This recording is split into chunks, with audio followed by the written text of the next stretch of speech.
यह कहानी है आत्माओं का खंडहर किले के बारे में। बहुत पहले की बात है। अमन नाम का एक नौजवान लड़का था। वह गांव में ही अपने परिवार के साथ रहता था। अमन पढ़ाई में बहुत अच्छा था, पर गांव के स्कूल में उसकी पढ़ाई अच्छे से नहीं हो पाती थी। इसलिए वह अपनी पढ़ाई पूरी करने के लिए शहर चला गया।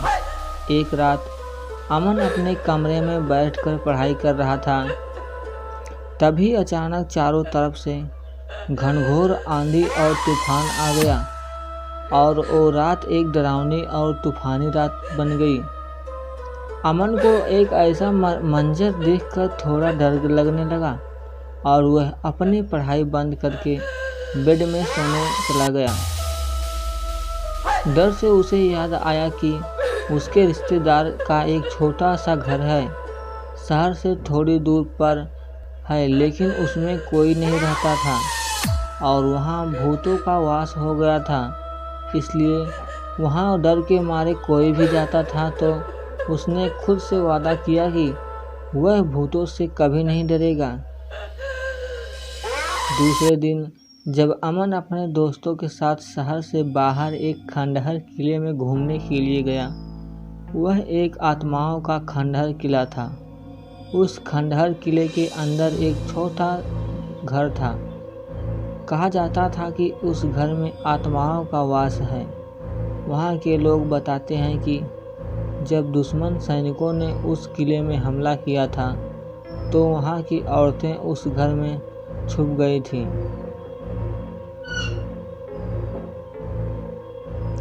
दुश्मन सैनिकों ने उन सारी औरतों को उस घर में जिंदा ही जला दिया था। तब से उन औरतों की आत्माएं उस घर में भटकती रहती हैं। जो भी उस किले में घूमने के लिए जाते हैं वह वहां बाहर से ही किले के घूमते हैं।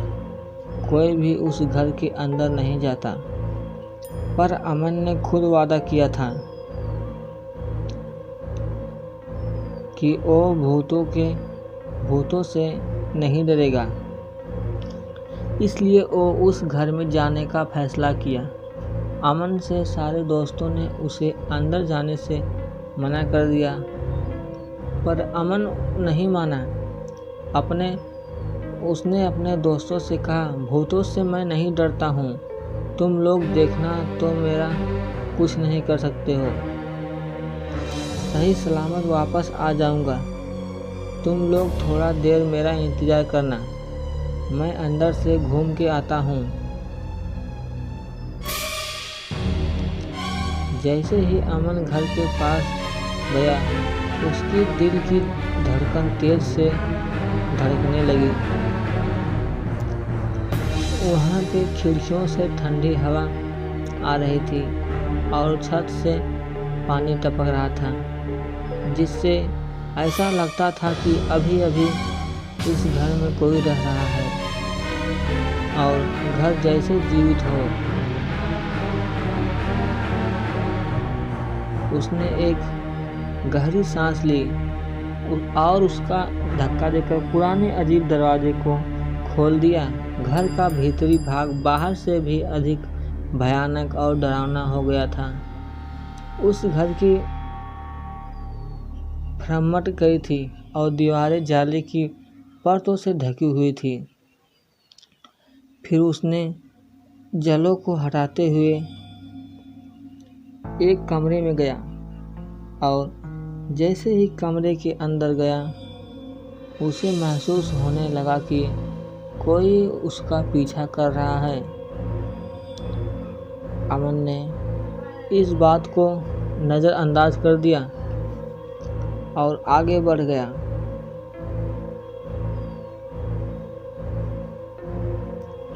अचानक उसे अपने पीछे के एक धीमी सी आवाज़ सुनाई दी। उसने इधर उधर देखा लेकिन उसे कुछ भी नहीं दिखाई दिया।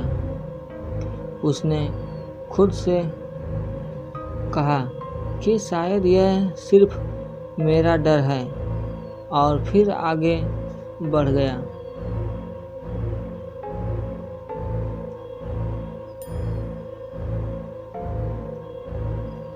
लेकिन वो आवाज़ें उसे लगातार सुनाई देने लगी। अब उसे अपने पीछे किसी के होने का एहसास हुआ। उसे लगने लगा कि कोई तो है जो मेरा पीछा कर रहा है, और वो समझ गया कि वह उस घर में अकेला नहीं है। अमन अपने मन में सोच लिया था कि अब मैं यहाँ से नहीं भागा तो मैं शायद जिंदा भी नहीं रहूँगा। उसने धीरे से भागने के लिए पीछे मुड़ा तो देखा कि लेकिन दरवाज़ा बंद हो चुका था और वो बुरी तरह से फंस गया था। घबराकर उसने दूसरा रास्ता खोजा, लेकिन कोई फायदा नहीं हुआ, क्योंकि घर के सारे दरवाजे और खिड़कियां बंद हो चुकी थी।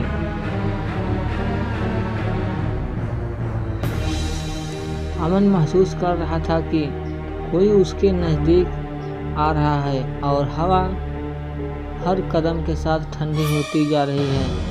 फिर उसने देखा कि थोड़ी ही देर में एक डरावनी औरत उसके सामने आ गई। उसके सफ़ेद बाल, आंखों से खून के आंसू बह रहे थे और लंबे लंबे दांत और चेहरा पीला पड़ा हुआ था, और उसकी आंखें बदले की भावना से जल रही थी। यह चुड़ैल अमन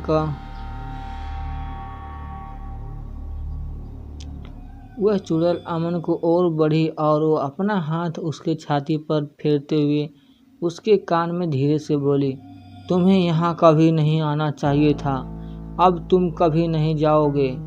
और इतना बोलकर अमन का गला पकड़कर मार दिया और उसके शरीर के टुकड़े टुकड़े कर दिया। उसके साथ ही अमन इस दुनिया में चला गया। अमन के दोस्त बाहर उसका इंतज़ार कर रहे थे। काफ़ी समय बीत जाने के बाद भी जब अमन वापस नहीं आया तो उसके दोस्त समझ गए कि अमन अब कभी नहीं आएगा। अमन के दोस्तों ने उसके घर वालों को ये सारी बात बताई। घर वाले उस जगह पर पहुँचे, पर वहाँ पास में रहने वाले लोगों ने किसी को अंदर नहीं जाने दिया और उस किले को भी हमेशा के लिए बंद कर दिया, ताकि कोई गलती से भी उसमें ना जा सके।